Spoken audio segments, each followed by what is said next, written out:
Bem-vindas ao La Business, o seu podcast liderado por mulheres. Eu sou a Maria Vitória Horta, fundadora da La Brand. E aqui nós conversamos sobre os desafios de empreender para deixar a sua jornada menos solitária e você se identificar aí com trajetórias incríveis que estão passando por aqui e contando mais um pouquinho sobre por trás dos negócios. Eu quero fazer um agradecimento especial à G4 Educação por estar apoiando o projeto, disponibilizando o estúdio e a equipe. E o G4 disponibilizou o G4 Skills, um QR Code aí na tela. Você tem 7 dias gratuitos na plataforma para ajudar na gestão dos seus colaboradores e melhorar o resultado da sua empresa. Bom, a nossa convidada de hoje é a Uana, fundadora da Saint-Germain. Muito obrigada por ter participado aqui do podcast com a gente. Obrigada pelo convite, é um prazer. Seja muito bem-vinda. E eu quero que você me conte um pouquinho quem é a Uana. Eu comecei a minha empresa com 19 anos, sou formada em design interiores e a gente começou a Saint-Germain em 2020, né?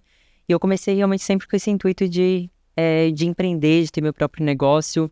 Então, quando eu falo sobre mim, eu falo que eu tenho essa característica muito sonhadora também, sou uma pisciana nata.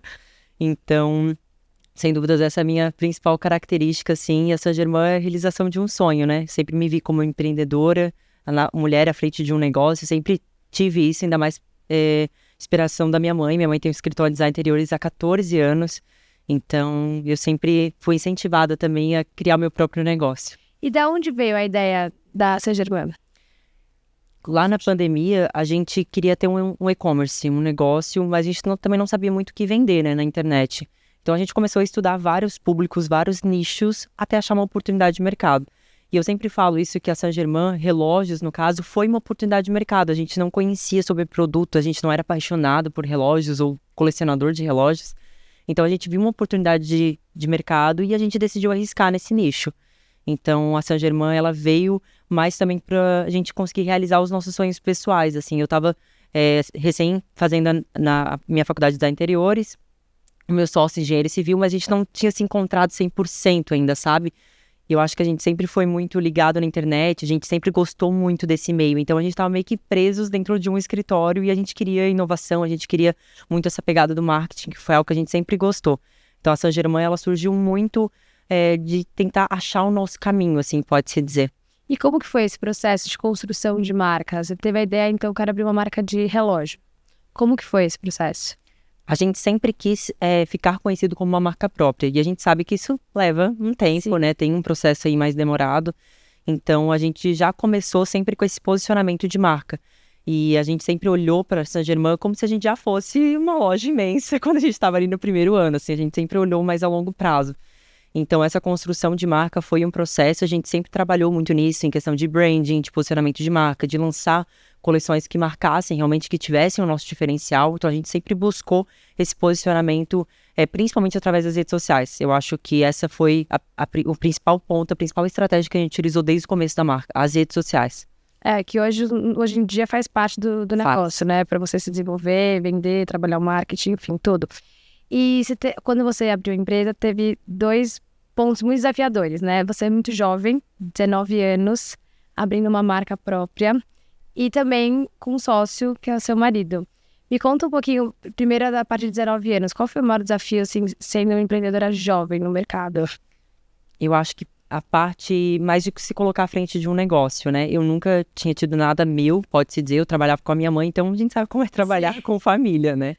Acaba que não tinha, assim, uma rotina, não tinha uma cobrança também. Então, eu saí desse cenário, né, trabalhando com a minha mãe, para um cenário onde eu precisava contratar pessoas, eu precisava lidar com fornecedores, sendo uma menina de 19 anos, porque eu era uma menina. Então, essa parte, para mim, eu vi que eu precisei amadurecer, eu não tive outra escolha. Eu vi que a Saint-Germain precisava de mim, eu precisava me posicionar como líder, enfim, mas eu vi que eu não tinha muito espaço para ser uma menina dentro da minha empresa. Eu precisava ir atrás, eu precisava buscar e ser uma mulher, me tornar uma mulher. Então, esse primeiro ano de empresa, eu vi que foi um processo, assim, quando eu vejo até, obviamente, os erros que a gente comete no início, né, que é muito comum, né, ninguém começa perfeito, mas eu vi realmente essa evolução. Quem começou o Saint-Germain foi a Uana, menina, 19 anos, que ao longo do processo, assim, eu fui me conhecendo, fui me descobrindo, eu fui aprendendo também a me posicionar como uma mulher, E eu acho que as duas coisas são muito desafiadoras, sendo mulher e ainda sendo jovem, né? Sim. Então foi algo que eu precisei realmente criar o meu espaço, aprender a criar o meu ambiente para eu conseguir também ser respeitada. E como foi essa estratégia de se posicionar, né? Ter respeito, trazer esse ar mais de seriedade perante os seus clientes e seus fornecedores? Eu sempre fui uma pessoa mais séria, eu digo a minha personalidade, assim, né? Eu nunca, com a minha família, com os meus amigos, enfim, eu sou um pouco mais brincalhona, mas normalmente eu sou uma pessoa mais séria, sempre fui, escola, faculdade, tudo. E eu acho que foi algo que eu aprendi a trabalhar em mim, sendo que eu era uma pessoa extremamente tímida. Era, assim, uma das minhas principais características. Eu sempre fui muito, muito, muito tímida, muito fechada. E eu via que ainda mais para eu começar a criar os conteúdos para as redes sociais, a tornar minha marca conhecida, não tinha como eu ser uma pessoa tímida. Então foi algo que eu entendi que era algo que eu precisava trabalhar em mim. Então eu superei esses meus desafios de ser uma pessoa tímida, de ter vergonha nas câmeras, enfim, de falar com outras pessoas, porque eu sabia que era o resultado, às vezes, da minha empresa estava ali, estava dependendo disso. E foi tudo, eu falo isso porque foi sim de uma forma estratégica. Eu precisei me posicionar e me sentir também mais segura, eu acho que como mulher, né, não adianta só a gente ter a imagem ali, mas a gente não se sentir também segura, né? Então foi um processo, assim, de ir mudando a minha imagem. Eu sempre tive um estilo, por exemplo, de roupas, de vestuário totalmente diferente do como eu me vestia dentro da minha empresa. Eu era uma pessoa bem colorida, com roupas bem curtas. Eu sempre gostei desse estilo, mas eu vi que dentro do meu ambiente de trabalho eu não poderia ser 100% eu mesma em todos esses aspectos. Então foi algo que eu comecei a trabalhar. Eu já sou uma menina de 19 anos, eu pensava. Então, se eu ainda me vestir como uma menina de 19 anos, vai dificultar ainda mais o meu trabalho. Então, eu comecei a me posicionar de uma forma um pouco mais séria, para tentar realmente formar um ambiente de trabalho mais profissional. E é muito difícil, né? Pensa que hoje eu tenho, acho que praticamente todos os funcionários são mais velhos que eu. Ali a gente já teve funcionário de 40 anos, então é difícil, né? A gente fica nessa posição, assim, putz, uma menina de 23 anos contratando uma pessoa de 40 anos, que já está às vezes há anos no mercado, mas sempre foi algo que eu entendi que era importante, criar esse posicionamento realmente. Não, e mostrar também que a idade às vezes não é tudo, né? Não. Você pode ser muito mais madura do que pessoas que são bem mais velhas. Claro. Mesmo tendo um pouco menos de experiência que você vai criar no decorrer do processo e faz parte.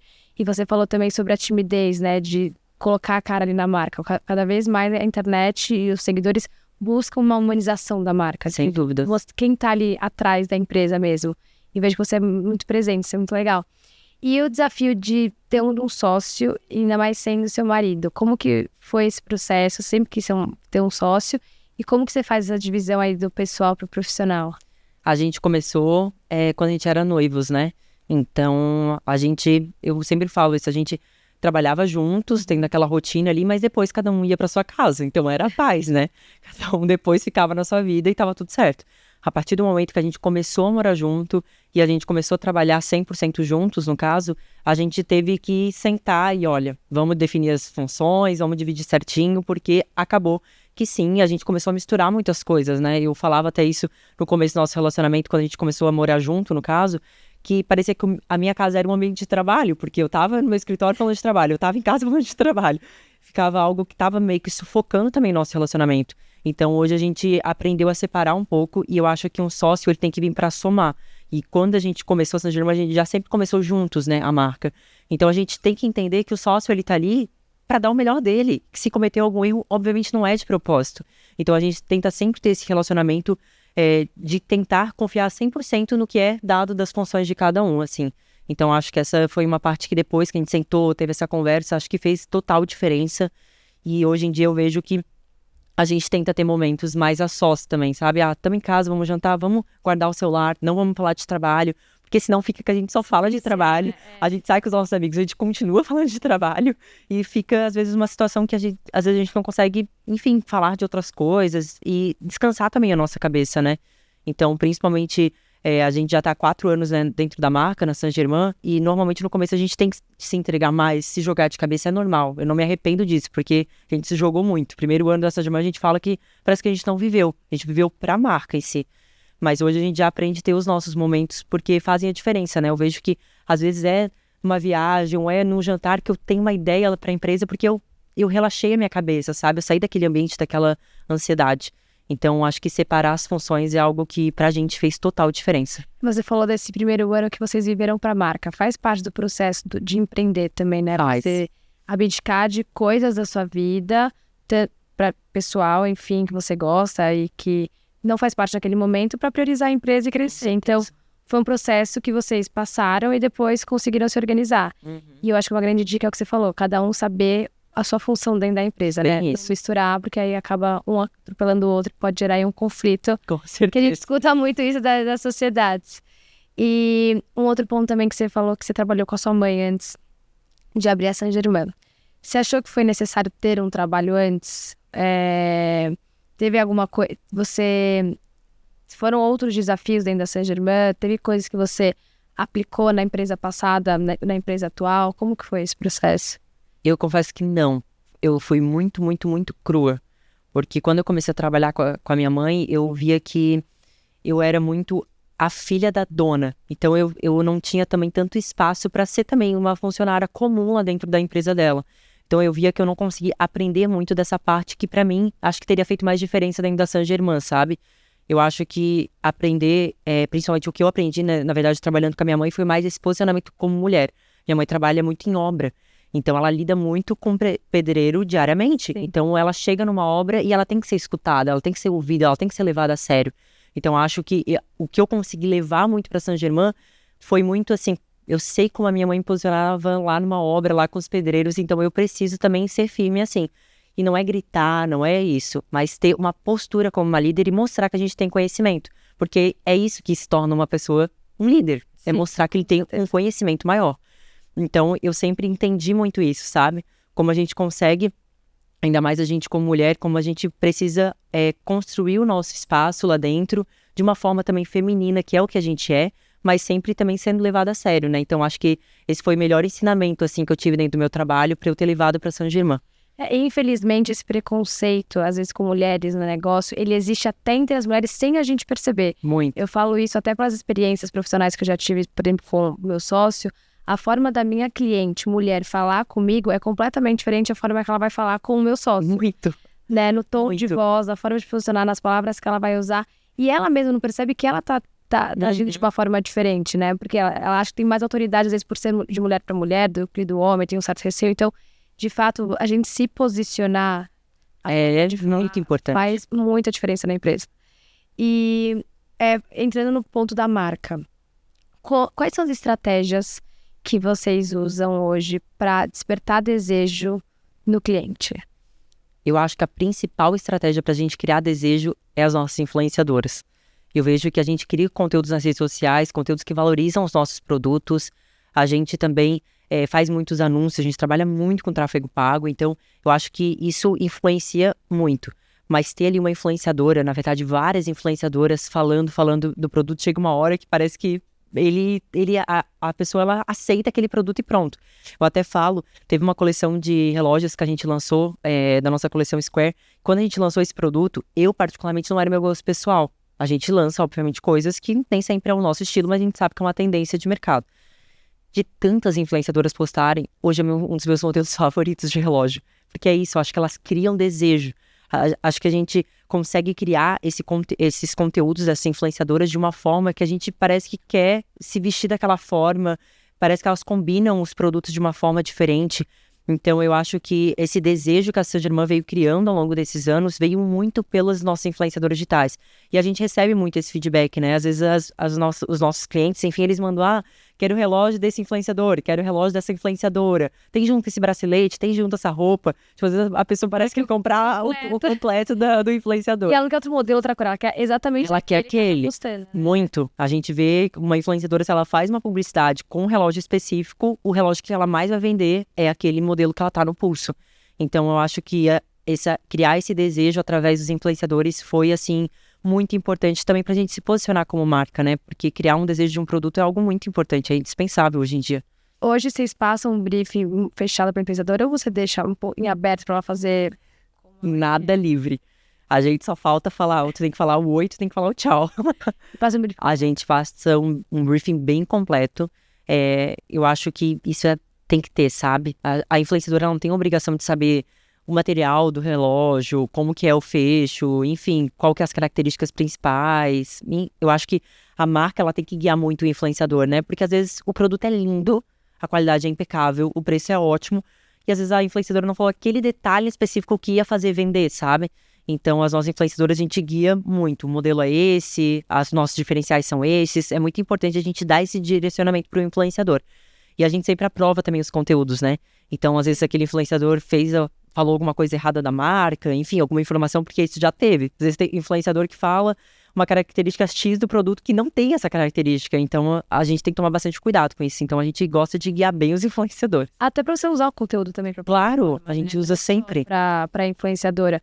E tem muitos fatores que influenciam, desde a luz, o tipo de gravação, a forma que fala, a forma que usa, e que é o que você falou, você já sabe como vende. Isso, é bem isso. Já dá meio caminho andado ali para ela. E quais são as estratégias, o que você busca hoje quando você vai escolher uma influenciadora para vestir a marca? Eu sempre gosto de olhar uma influenciadora, né, pensando, eu quero ela representando a minha marca, eu quero a minha imagem vinculada com essa influenciadora. Então, uma influenciadora que ela tem muito essa pegada da Saint Germain, até influenciadoras bem estilosas, às vezes até tatuadas, eu vejo a minha marca ali. Então, eu olho aquele perfil, tipo, parece que só falta um relógio no pulso daquela influenciadora. Então, até ao longo desses 4 anos, a gente foi criando também muito esse relacionamento com as nossas influenciadoras. Tem influenciadoras que a gente já trabalhou ali 2 anos seguidos. E eu vejo muito isso. A gente tem que olhar para um perfil de uma influenciadora pensando, a nossa imagem vai estar vinculada com ela vai estar ali passando essa imagem que a gente quer passar para o nosso cliente. E, obviamente, o produto tem que combinar com a influenciadora, né? Por isso que eu acho que eu adoro quando uma influenciadora fala, não vou seguir com o trabalho, porque eu acho que não tem a ver com o produto comigo. Eu acho que é essa sinceridade que o mercado precisa, entendeu? Uma influenciadora, ela tem que ser honesta nas coisas que fazem sentido com o dia a dia dela. Que é difícil hoje. Muito difícil. E não tem como um único produto agradar todas as influenciadoras. Sim. É impossível. Então, eu gosto muito dessa sinceridade, porque é normal, né? A gente já fez publicidade, às vezes, com uma influenciadora que era só pra publi e depois ela nunca mais usou o produto, nunca mais falou da marca. E a gente sente que uma influenciadora que gosta do produto, acredita na marca, ela vende super. Então, porque ela traz essa conexão, né? Ela usa no dia a dia dela. Então, isso é importante. E, óbvio, não é só ali na publicidade, né? A gente percebe muito isso, até eu, quando vou consumir o conteúdo. Às vezes uma influenciadora tá ali com a roupa, depois no outro stories ela já tá com uma outra roupa, nada a ver. Tipo, a gente sente que é só numa publi. Então, eu acho que a influenciadora trazendo os produtos mais pra vida real mesmo, eu acho que faz muita diferença. Às vezes ela fez a publi da marca hoje, mas amanhã tá em um evento usando o relógio, e aí o cliente... Faz muita diferença. Faz muita diferença, porque aí depois o seguidor pode comprar um mês depois, não precisa ser exatamente aquela publicação, mas ela tá de fato usando porque ela tá gostando. E você falou sobre tráfego pago, e é até uma curiosidade minha, assim, porque eu tive grande dificuldade pra achar o caminho certo do tráfego pago pra minha empresa, de fato, gerar resultados. E eu vejo com muitas amigas que eu converso que empreendem que elas têm a mesma dificuldade do tráfego pago, né? De realmente acertar o funil ali, o filtro certo para a empresa. E não tem como você fugir hoje do tráfego pago, ainda mais trabalhando com e-commerce. Quais são as dicas para quem está querendo se ajustar no tráfego pago e conseguir ter um resultado bom? Eu acho que são 3 fatores que eu vejo que muitas pessoas cometem erros. Primeiro, é ter um gestor de tráfego ruim. E, às vezes, é um gestor que, não que ele seja necessariamente ruim em todos os nichos, mas, às vezes, ele não é específico para e-commerce, porque tem muito disso, né? Às vezes, o gestor de tráfego, ele é bom em infoproduto, mas ele não sabe vender um produto de e-commerce. O segundo ponto que eu vejo muitas pessoas errando é na questão de criativos, que é as fotos, os vídeos que você vai mandar para o tráfego pago para ele subir para anúncio. Eu conheço empresas que investem muito em tráfego pago e não mandam criativos suficientes para ser testados, né? Então, essa parte de criação de conteúdo é muito, muito, muito importante. A gente precisa meio que dar esse material para o gestor de tráfego trabalhar, senão não tem muito... Como que ele vai fazer, gerar resultados, se não tem material para ele trabalhar? Então, até a Saint Germain, a gente foca muito nisso, é uma das partes que eu mais estou à frente hoje dentro da marca. Eu entendo a importância do tráfego pago para os meus resultados. Então, para mim, essa parte de criativos é muito importante. A gente tem que fazer muitos. E eu sei que às vezes as pessoas falam, tá, mas muitos quantos? A gente tá fazendo agora a promoção Dia das Mães, né? A gente mandou 65, 66 vídeos para uma semana de promoção. É muita coisa. E é por isso que traz resultado. Porque se aquele vídeo ele não se comunicou com o meu cliente, o meu gestor já bota outro e vai testando, vai testando, vai testando. Então a gente entendeu, pelo menos para nossa marca, que essa quantidade de criativos é muito importante. Porque senão a gente acaba torrando verba com criativos que são ruins.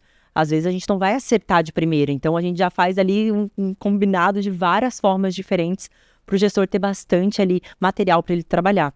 E o terceiro ponto também é que o investimento de tráfego, ele não é fixo todos os meses. Quando a gente vai numa Black Friday, no Dia das Mães, a gente aumenta a nossa verba de marketing. Quando a gente está ali, janeiro, por exemplo, que para mim é um mês muito baixo, não faz sentido eu investir o mesmo em tráfego pago que eu investi lá em novembro e dezembro.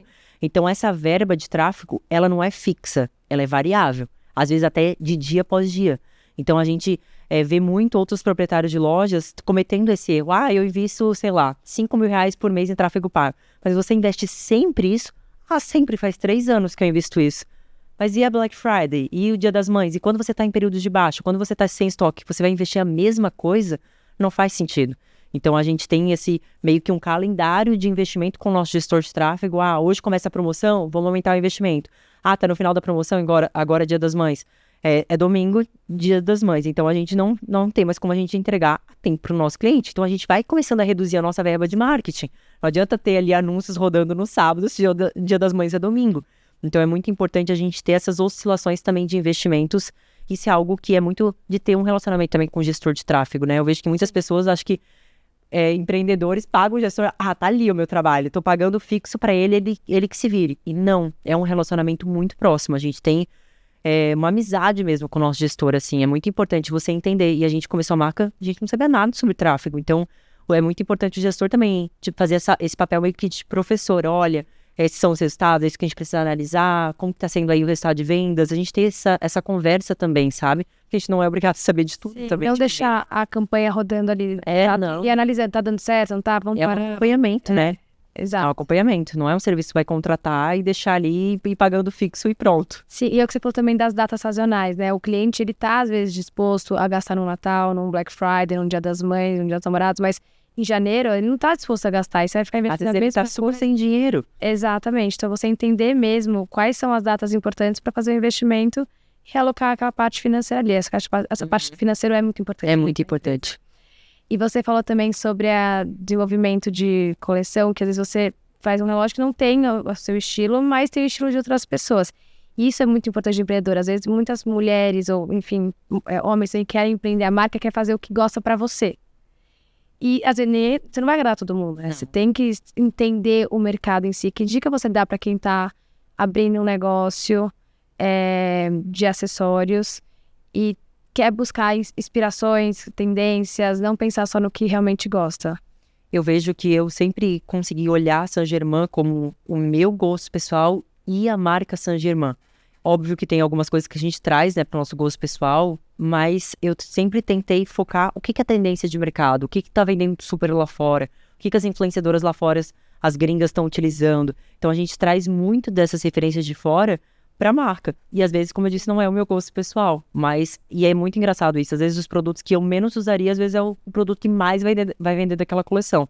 Então eu acho que principalmente no primeiro estoque, ou quando a gente está começando assim a nossa empresa, que a gente não tem muito essa ideia do que vende mais, porque não tem como, né? A gente não testou ainda o nosso produto. Eu acho que a gente tem que buscar muito essa referência gringa mesmo. A gente acompanha muitas influenciadoras gringas, até pessoas muito famosas, né? Enfim, e a gente olha ali o relógio que está usando, Red Carpet aconteceu agora. O que eles estão usando mais? Relógios menores, relógios maiores. Então a gente pega esses detalhes para ir adaptando, obviamente, com a nossa marca, né?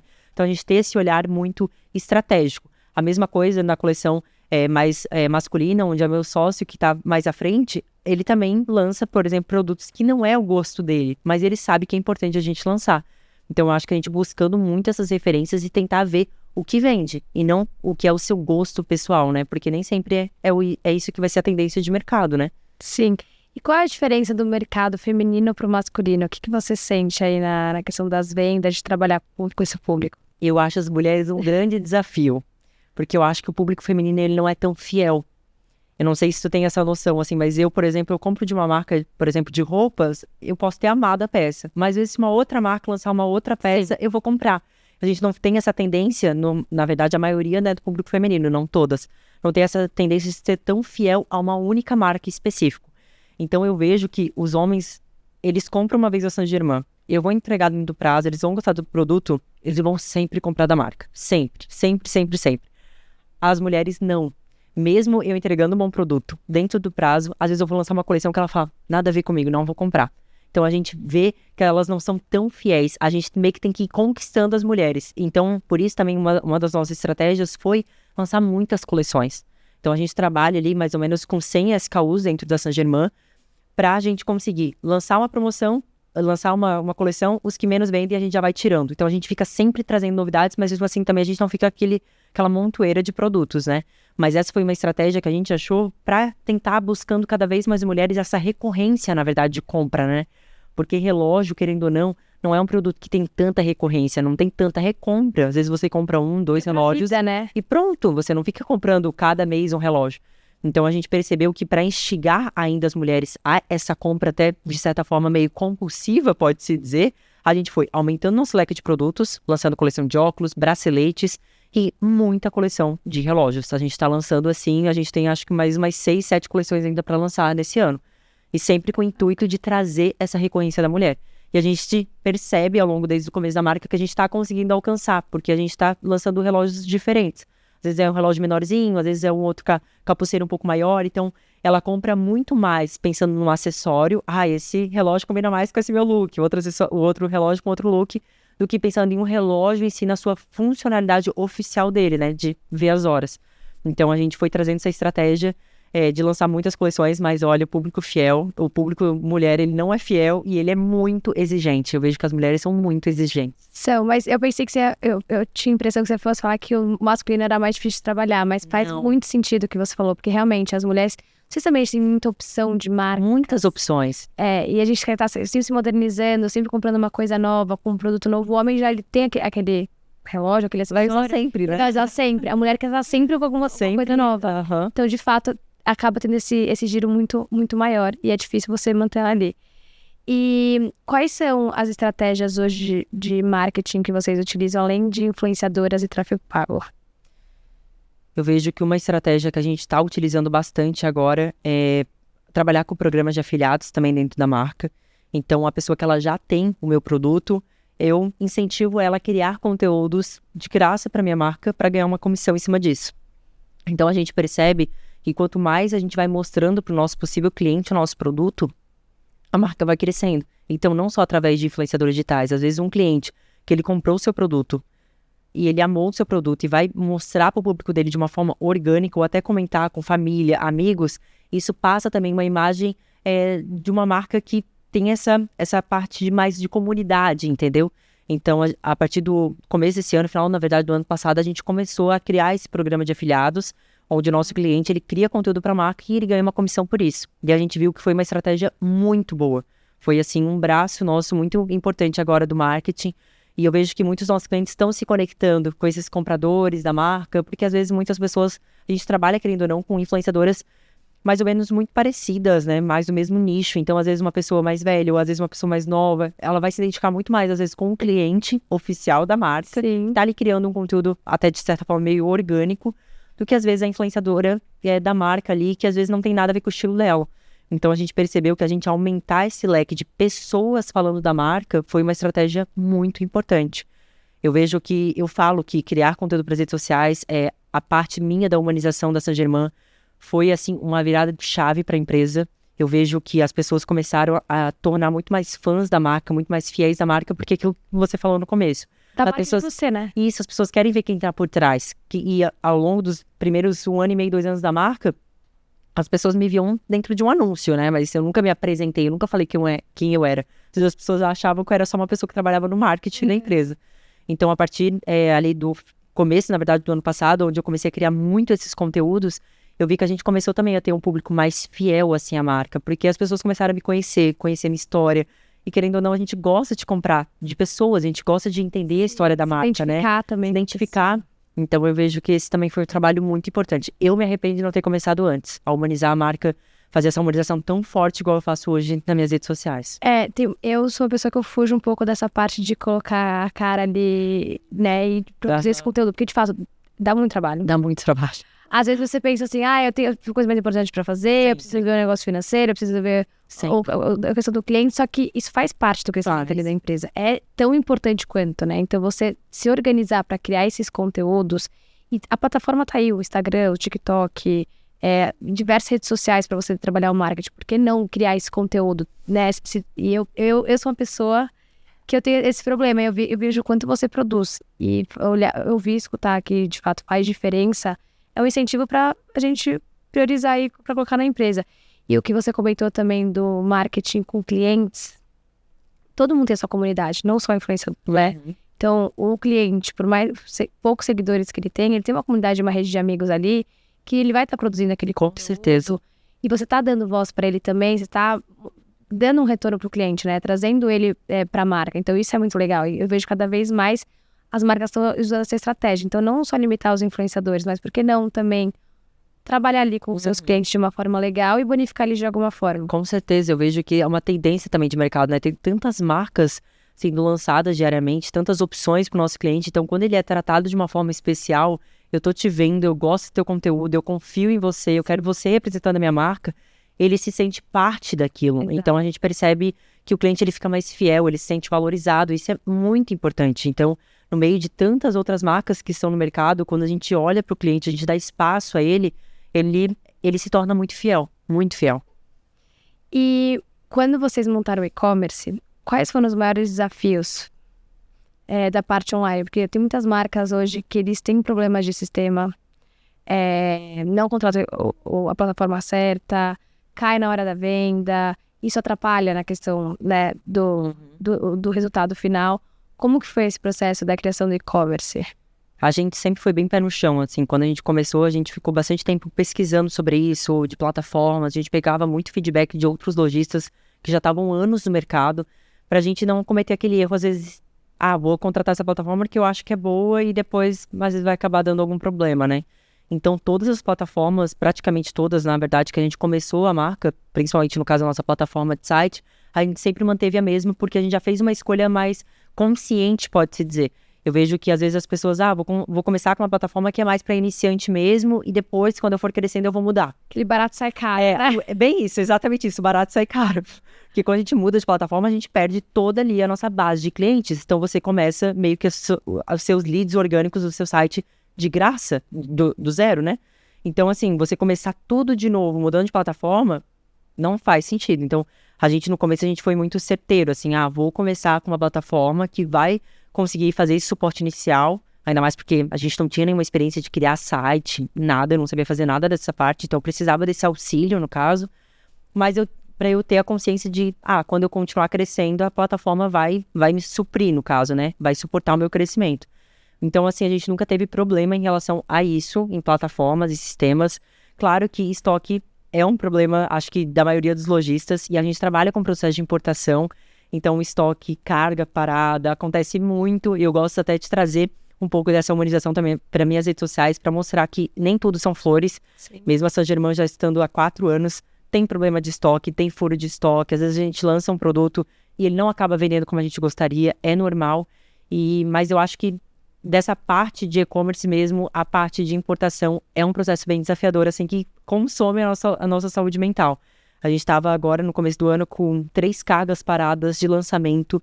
E, assim, dá multa, gera atrasos, a gente perde o time de fazer aquele lançamento. Então, é algo que a gente tem que estar bem consciente, assim, que isso pode acontecer, que isso é normal. E, enfim, tocar a vida, né? Não tem que... E o cliente vai entender também, você mostrando ali aqueles desafios, né? Porque quem não passa por... Eu acho que esse é o intuito também de eu mostrar, sabe? De eu conseguir trazer para perto esse cliente. Olha, a gente não conseguiu fazer esse lançamento ainda porque a carga tá parada, mas daqui a pouco a gente vai fazer. E parece que eles se envolvem também nisso, né? Eles se envolvem, eles até comentam, esse lançamento que tu fez agora é da carga parada. Eu falo, é esse mesmo, gente. Tava atrasado 2 meses. Pra chegar. Tô atrasado 2 meses, mas agora chegou e tá lançado no site. E quais são as vantagens e desvantagens de ter o estoque próprio? A principal vantagem, eu acho que é nessa parte desse cuidado de embalar o produto. A gente tem o nosso cheirinho, a gente gosta muito dessa parte humanizada mesmo, né? A nossa logística, ela não é terceirizada, mesmo com os envios que a gente tem hoje, a quantidade é tudo interno nosso. Então, a gente tem uma equipe interna fazendo isso. Só de logística. Só de logística. Isso é uma parte, assim, que eu mais gosto dentro da empresa. Eu vejo a Ana comprou no meu site, eu tô vendo o pedido da Ana ser embalado na minha frente. Então, eu gosto muito dessa humanização. Eu acho que isso faz muita diferença. A gente acaba tendo esse relacionamento com os nossos clientes, então quem compra há mais tempo, a gente manda às vezes surpresa. Vejo pedido ali, por exemplo, de uma Ana. Nossa, mas ela já comprou várias vezes, vou mandar um bracelete, vou mandar mais um relógio. Então a gente cria esse relacionamento. Então eu acho que esse estoque próprio, mesmo a empresa já tendo crescendo, né, a gente nunca terceirizou também a nossa logística, porque eu acho que isso é algo muito importante, assim, a gente tentar ser mais próximo ali do nosso cliente, e eu vejo que as coisas acontecem mais rápido também quando a gente tem um estoque próprio junto com a gente, né, às vezes a gente tem algum problema de estoque, tá ali, eu confiro ali na hora, às vezes a gente quer fazer alguma mudança, enfim, de caixa e tudo mais, o estoque tá comigo. Eu posso fazer isso assim, o lançamento eu não preciso esperar, enfim, outras coisas. Eu tô com o lançamento, eu vou lançar, enfim. Eu acho que eu só vejo, na verdade, benefícios de ter um estoque próprio, mas eu entendo que não é a realidade de todo mundo, né? Porque estoque próprio é um investimento maior. Então eu entendo também essa diferença. O investimento tem um risco maior, né? Claro. Você também não sabe como que vai ser o andamento da marca. Mas eu sinceramente, acho que é mais fácil a gente criar uma marca própria quando o estoque também é nosso. Porque, como eu disse, são detalhes que fazem a diferença, assim, no cliente. Porque às vezes você vai ter um estoque terceirizado, no caso, trabalhar como drop. Você não sabe como aquele produto está sendo enviado. Às vezes demora meses para chegar para o seu cliente, às vezes pelo menos 15, 20 dias. A gente entrega em um dia útil, sendo que a gente nem é aqui de São Paulo. Então eu vejo que a gente consegue, como eu disse, às vezes ganhar o cliente nessa parte de entrega mais rápido para ti, sou eu mesma embalando. Porque tem muitos clientes que falam pra gente, mas vocês são drop, então eu não vou comprar. A gente fala, não, gente, não é drop, a gente tem... Vai atrasar, né? É isso, as pessoas têm esse receio. Sim. Vai atrasar, você tá chato. Então, as pessoas têm essa insegurança. Então, eu vejo que clientes, assim, eles se tornam mais fiéis à marca quando a gente tem estoque próprio, porque eu acho que é muito difícil a gente ter esse controle e gerenciar um drop de uma forma muito bem feita. É difícil. A experiência de compra e de recebimento... É diferente. É diferente. E o cliente, ele valoriza, né? Valoriza. Como ele vai receber, a questão também de timing é muito importante, de receber rápido aquele produto, para ele usar aquele produto que ele está... As pessoas são imediatistas, né? Exato. Então, quero esperar cada vez mais chegar. E como foi a decisão de migrar para o físico? Em que momento você achou que esse é o momento da gente ter a nossa própria loja? A gente, a partir do ano passado, quando eu comecei a criar os conteúdos para as redes sociais, me abriu muitas portas para eu conhecer outros lojistas que estavam há anos no mercado. Então eu fui entendendo que chegou uma hora que eu precisava buscar mais braços do marketing. E a gente viu o nosso ponto físico como um investimento de marketing. A gente sabe que a gente nunca vai vender no nosso ponto físico o que a gente vende no e-commerce, né? A gente vende para o Brasil inteiro. Então não tem como a gente vender tudo isso no ponto físico, ainda mais uma marca que está começando, né? O ponto físico, ele demora muito para a gente conseguir ter resultados muito surpreendentes, igual a gente tem dentro de um e-commerce. Além do custo, né? Além do custo. Então, isso também é um ponto que, assim, sim, o custo, a gente tem um quiosque e mesmo assim o investimento é muito alto. Então, eu vi que foi o momento que a gente precisava se posicionar como marca. Foi exatamente isso. A gente viu que a gente sempre teve essa vontade, desde o começo da marca, sempre tive. Sempre quis ter um ponto físico. Tu não sonha em ter uma loja, né? Tu não sonha em ter uma loja. E parece que o e-commerce é uma loja, mas eu acho que, tipo, uma loja mesmo, enfim. Sim. Parece que eu acho que era uma coisa, assim, um sonho também meu, acho que desde criança, assim, sabe? De ter um... Sabe quando a gente brinca de criança, de casinha, de loja, de caixa? Eu era essa criança, só brincava disso. Então, eu acho que o nosso ponto físico, a gente olhou ele como uma estratégia de posicionamento de marca. E a gente percebeu que muitas pessoas viam os nossos anúncios, mas, é uma marca online, não sei se entrega, mas agora tem ponto físico. Daí a pessoa ia lá e comprava no físico. Ou a pessoa via o nosso quiosque, via o nosso ponto físico e ia lá pesquisava na internet. Saint-Germain, via a marca e comprava no online. Então a gente viu que a gente conseguiu atingir o maior público também de pessoas, né? E a gente viu que era mais investimento de marketing. A gente praticamente investe a mesma coisa, no caso do tráfego pago, influenciadores, e por que a gente está vendendo mais? Então, a gente entendeu que era um braço muito importante do marketing e eu vi que a marca, ela se tornou uma marca está se tornando, no caso, uma marca mais forte com esses pontos físicos, né? Se entrar dentro desse mundo do varejo físico é um mundo diferente. E dentro dele também tem um universo de desafios, né? Eu comecei só com e-commerce, que na época, também há 4 anos atrás, era um bicho de 7 cabeças para mim. E agora, quando a gente entrou no mundo físico também, assim, a gente entendeu que, olha, não é nada como é o e-commerce, vamos voltar, vamos aprender, vamos sentar e vamos estudar como que funciona isso. É um outro negócio. Parece mesmo que... Você vai aprendendo, são desafios, são vários desafios. E hoje a gente tem muitas possibilidades de migrar para o físico. Nem todo mundo tem um investimento para ter uma loja ou para ter um quiosque, mas tem lojas colaborativas que você não tem o valor de investimento inicial. Que é muito legal também. O custo mensal é baixo. Então, por que não começar numa loja colaborativa e depois migrar para o individual? Acho que Com certeza. O outro, né? Ou caminhar com os dois também. E é o que você falou, você traz mais seriedade para o cliente. Essa marca é online, mas ela tem loja. Tem ponto físico. Então, é uma marca legal. É uma marca que eu posso comprar. Você tem uma confiança, né? E a questão do posicionamento. E como que você mantém o controle de qualidade no físico? Como que funciona essa estratégia de ter sempre o estoque, ter ciência de como o seu colaborador está atendendo o cliente? Qual é a estratégia de organização dessa gestão? Eu vejo que, principalmente no ponto físico, eu tive que mostrar como que eu gostaria que o meu cliente fosse atendido. Então, nesses primeiros tempos do quiosque, principalmente nos 2 primeiros meses, eu estava como uma vendedora lá dentro, que eu precisava fazer esse ensinamento, pode-se dizer, para os nossos colaboradores ali. Então, eu mostrava para eles, olha, eu quero que o cliente ele se sinta super à vontade. Então, eu acho que não tem ninguém melhor do que o proprietário para vender o seu produto, né? Então, a gente sabe todas as características, a gente sabe por que a gente lançou, enfim. Então, eu mostrei muito para eles. Eu acho que essa foi a peça-chave. Eles verem que eu estou ali dentro e estou disposta, e estava ali disposta tanto para aprender com eles, né? Porque os nossos vendedores que trabalham no quiosque, eles já trabalharam em várias outras marcas. Então, eles também já têm uma noção do cliente, e eu, no caso, tenho noção da minha marca. Então, foi um momento, assim, que a gente uniu muito as duas cabeças, sabe? Então, os 2 primeiros meses ali do quiosque, a gente estava muito, muito, muito presente. A gente ficou ali praticamente, acho que deu uns 5 dias direto que eu fiquei ali no lançamento da marca, para realmente entender, atender o meu público, entender quais são as dificuldades deles, ou entender até mesmo as dúvidas deles, para daí o atendente depois conseguir seguir com esse treinamento, pode-se dizer. Mas eu acredito que a gente também, essa logística, a gente sempre recebe, no caso, o nosso produto no nosso escritório oficial. A gente embala todos os nossos pedidos, todos os nossos produtos, né? Faz conferência, limpa os relógios, ajusta os relógios, e daí manda para o nosso ponto físico. Então, eles não recebem meio que o produto cru sem conferência. Não, o produto ele já foi testado, ele já foi conferido. Então, a gente já sabe que o estoque que está no nosso quiosque já é um estoque 100%, enfim, conferido. Então, isso fez muita diferença, porque a gente não está aqui no nosso quiosque mensalmente, diariamente, no caso, né? Porque a gente não mora aqui. Então, a gente preferiu fazer essa parte para ter essa segurança também que vai ter essa mesma conferência, né? E como foi a escolha da cidade e do ponto que vocês escolheram? Por que São Paulo? Como foi esse processo? Foi um processo que no começo a gente tinha uma outra noção, assim, a gente teve até um apoio de 2, viraram hoje amigas nossas, né? A gente fez realmente uma mentoria com pessoas específicas que já estão nesse mundo do varejo físico há muitos anos.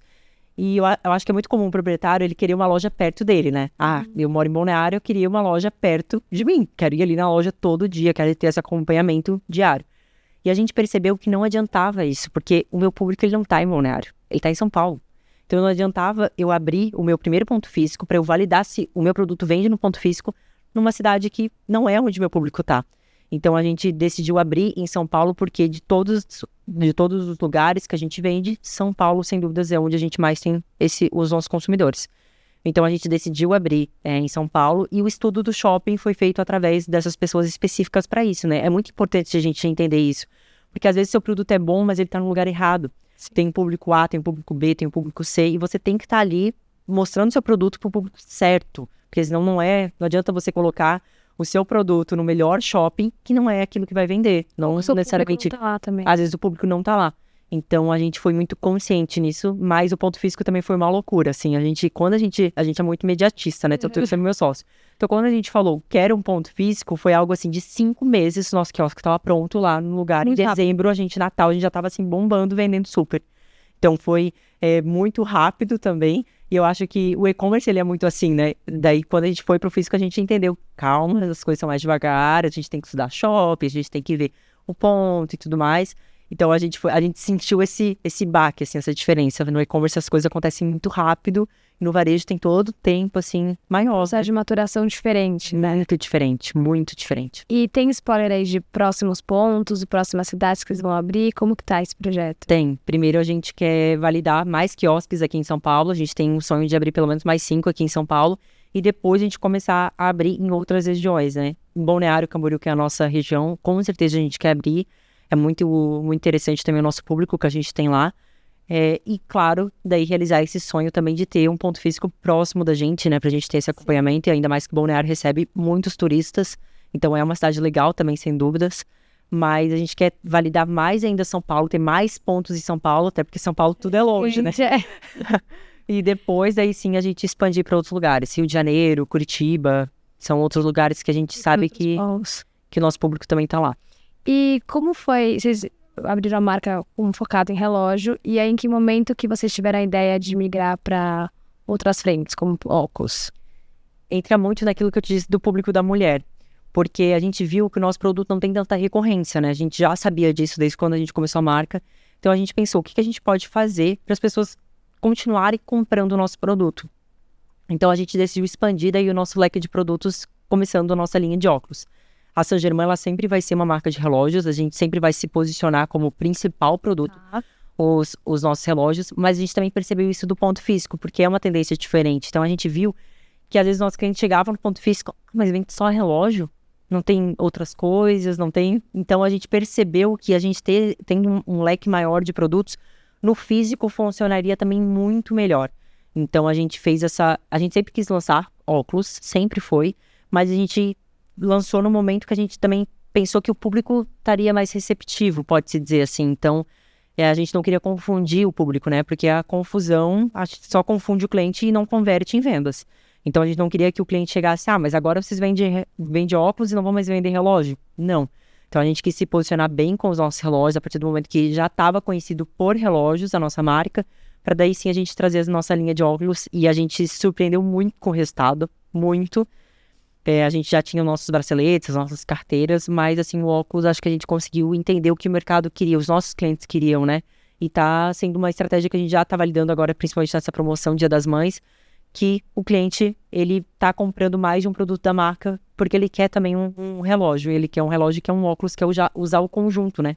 E as nossas influenciadoras também começaram agora com essa composição, mostra óculos, mostra relógio.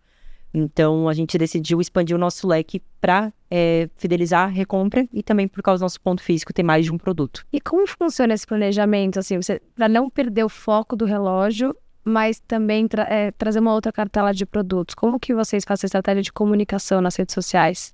A nossa comunicação a gente deixa muito mais voltada daí para relógio, então a gente não posta tanto, no caso dos nossos óculos, não tanto como a gente posta nos nossos relógios. E a gente tem muito esses lançamentos, igual eu tinha te falado, dos nossos relógios. A gente tem mais 6, 7 lançamentos para fazer esse ano. A nossa coleção de óculos é algo mais pontual. De vez em quando a gente vai trazer um modelo ou outro, mas a gente não vai ter sempre muitas e muitas e muitas novidades de óculos, entendeu? Então a nossa estratégia é muito mais ser algo a mais os nossos óculos do que ali a nossa linha tradicional. Então os nossos anúncios são muito mais relógios, os nossos conteúdos nas redes sociais é muito mais relógios, as nossas influenciadoras postam muito mais os nossos relógios, para as pessoas não confundirem mesmo, né? E tem alguma ideia de trazer outro tipo de produto? Ou no momento vocês estão focados em relógio? A gente tem ideia, sim, de expandir um pouco mais esse nicho de acessórios. Trazer mais composições, assim, com nossos produtos, outros tipos de bracelete, mais para fazer essas composições aos nossos produtos. A gente tem muito essa ideia e, claro, também trazendo produtos diferentes. Então, esse ano a gente vai ter lançamentos de produtos muito, muito impactantes, assim, muito diferentes do comum. Então, é uma estratégia também de marketing para a gente ir chamando a atenção, né, do público, dos nossos clientes e tudo mais. E, Ana, me fala uma curiosidade sobre você. Uma mulher que te inspira? Uma mulher que me inspira? A minha mãe, sem dúvidas. Acho que a maior inspiração hoje para mim, no meio de negócios, é minha mãe. E uma mulher, sem ser sua mãe, assim, empreendedora no mercado, que é uma pessoa que te inspira, mas que você segue, que você gosta dessa parte de conteúdo? Eu gosto muito da Jujuna Remose. Eu acho que ela traz muito esse conteúdo muito natural e de uma forma que meio que parece que a gente se sente amiga da pessoa, sabe? Sim. Próxima, porque mostra de tudo um pouco. E eu vejo que ela consegue muito trazer essa parte feminina, mulher, delicada, agora mãe, e também trazer essa parte empreendedora das suas empresas, né, dos negócios dela, tanto também das redes sociais. Então é uma pessoa que eu gosto muito dessa frente de mulher realmente nos negócios, assim, acho que esse posicionamento dela é algo muito legal. Muito acho que é legal a gente trazer outras mulheres, né, para essa jornada junto com a gente e também dar como dicas para as pessoas conhecerem outros trabalhos. É isso por isso que a gente sempre gosta de trazer essas perguntas aqui no bate-papo para, enfim, divulgar outras pessoas legais e que a gente admira. E se você pudesse voltar no tempo, você teria feito alguma coisa diferente na marca? Ou em você, assim, como pessoa, dado uma outra coisa? Eu acredito que a parte de humanização eu teria começado mais desde o começo. Eu sinto que se eu tivesse começado já desde o começo, eu acho que a Saint Germain poderia ter escalado ainda mais, assim, porque eu vi o passo que deu a marca quando eu comecei a criar essa humanização, né? Então, eu percebo que eu fico, às vezes, com aquela pulguinha, putz, se eu tivesse começado lá desde o começo, né? Mas eu acho também que tenho tempo pra tudo, né? Porque eu era uma menina de 19 anos, então eu não tinha também todo esse conhecimento igual eu tenho hoje pra trazer conteúdo pras redes sociais, porque é conhecimento, né? Então eu preciso entender daquilo que eu tô falando, eu preciso saber, ter convicção, na verdade, né? Eu tô ali inspirando outras pessoas, falando sobre e-commerce, então eu preciso me sentir também segura do que eu estou falando e passando de conhecimento. Então, às vezes, lá no começo da marca, às vezes eu também não me sentiria tão segura. Tô ensinando sobre e-commerce, sobre loja, sobre site, mas, tipo, eu tô começando agora, eu não sei ainda se tudo que eu tô falando eu já testei, eu já validei, enfim. Então, eu acho que, pensando, assim, nessa parte da marca, eu acho que ela poderia ter crescido ainda mais rápido se eu tivesse começado a humanização, mas também não sei se eu estaria pronta já desde o começo pra ter feito isso. E, indo pra última pergunta, meninas jovens que têm vontade de empreender, e com 19 anos você tem medo, né? Às vezes você não quer empreender também sozinha, você quer ter uma sociedade para ter um suporte ali, você às vezes se acha muito nova. Que dica você dá para quem tem essa vontade de empreender, que é jovem, que não tem muito conhecimento, que vai de fato quebrar a cabeça várias vezes, vai receber vários nãos, né? A gente recebe, mas para não desistir, que conselho você dá para essa jovem que quer empreender, quer entrar no mercado? Eu vou pensar até em mim quando eu tava começando, assim. Você queria ter escutado, né? Isso, acho que eu queria ter escutado muito isso, que não é fácil e ninguém começa já sabendo de tudo, ninguém começa perfeito. Então eu vejo que muitas pessoas também que me passam, que conversam comigo, que querem começar o seu negócio, eu não vou começar porque eu não sei criar um site. Você aprende. Eu não vou começar porque eu não sei contratar um funcionário. Você aprende. Então acho que é muito a gente não se cobrar tanto, sabe? A gente tá começando, a gente não precisa saber de tudo, a gente vai aprendendo ao longo do processo. A Saint Germain é totalmente diferente do como era no começo, o site era totalmente diferente. Então é um processo, acho que as pessoas elas se travam por querer começar perfeito. E não tem como a gente começar perfeito, a gente não tem experiência no começo. Então, acho que a gente ter a coragem de começar é o que basta. Depois a gente vai melhorando, a gente vai adaptando, a gente vai aprendendo ao longo do processo. E eu vejo que eu sempre, desde o começo, isso é algo que eu sempre bato na tecla também com todas as pessoas que vêm trabalhar com a gente também na empresa. A gente tem que estar disposto a aprender. Porque mesmo hoje, 4 anos depois da marca, a gente tem coisas, igual eu falei pra você, no ponto físico, eu não sabia. E tinha que estar disposto a aprender. Então, mesmo depois de anos de empresa, acho que a gente sempre tem que estar aberta. Vamos conversar com outro proprietário, vamos pegar outra visão de negócio, vamos entender, funciona isso pra sua marca, me fala um pouco mais, vamos trocar uma ideia. Eu acho que é muito importante isso. No começo eu trocava muito. Principalmente no começo da marca, assim, eu chamava muito lojistas e falava, como que tá seu site, como que você faz isso, como você faz aquilo, eu era muito curiosa pra ir aprendendo as coisas pra minha marca, né? A gente tem que estar aberto a aprender. A gente tem que estar aberto a aprender, então eu vejo que se você tá começando e não tem experiência, esteja aberto a aprender, vá atrás de conteúdo e é bem isso, esteja aberto a aprender o que as pessoas têm pra te ensinar, tem várias pessoas aí incríveis no mercado que eu tenho certeza que você entrando em contato, você pedindo uma dica, uma estratégia, as pessoas vão super te ajudar, então por que não perder essa vergonha, às vezes, de abaixar a cabeça e, olha, eu tô começando agora, me fala um pouco sobre isso, me fala um pouco sobre site, me fala um pouco sobre frete. Eu fazia muito isso no começo da marca, muito. E aí, pra visto aqui, tipo assim, escutou essa mensagem, a gente pensa, mas por onde eu começo? Por onde você começou? Eu comecei pelo produto. E eu vejo que as pessoas, elas querem buscar um produto que, às vezes, elas têm esse vínculo muito emocional. E eu acho que um negócio não é só isso. Ele tem que ser um produto bom. Eles têm que ser um produto que tem uma margem boa, um produto que tem uma tendência de mercado. Então, eu acho que você começar estudando essas oportunidades de produtos é a melhor parte. Não, às vezes, pensar só no nosso gosto pessoal, igual a gente estava conversando, né? Não é porque eu amo moda que eu vou abrir uma marca de roupa. Às vezes, não vou ter um diferencial e aquela marca não vai vingar, pode-se dizer.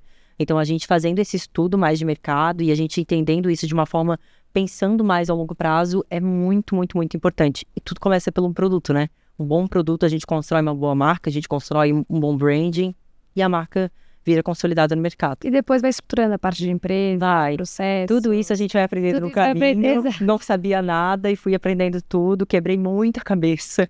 Mas no fim dá tudo certo. Acho que a gente aprende tudo no processo. Ninguém nasce sabendo de tudo, né? Ninguém já começa sendo um empresário. Não, a gente se torna ao longo do processo. E a vida é um eterno aprendizado, né? Sempre a gente vai estar aprendendo. A gente nunca vai estar ali sabendo de tudo a todo momento. A gente aprende algo novo todos os dias. Com certeza. Todos os dias.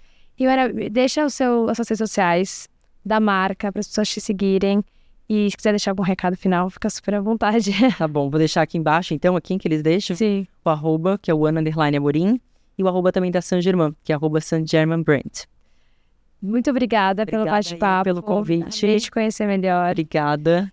Pessoal, muito obrigada por terem participado aí do nosso cast de hoje. Espero que tenham gostado. Nos sigam nas redes sociais, deixem aí o alerta para os próximos episódios. Eu espero vocês. Muito obrigada.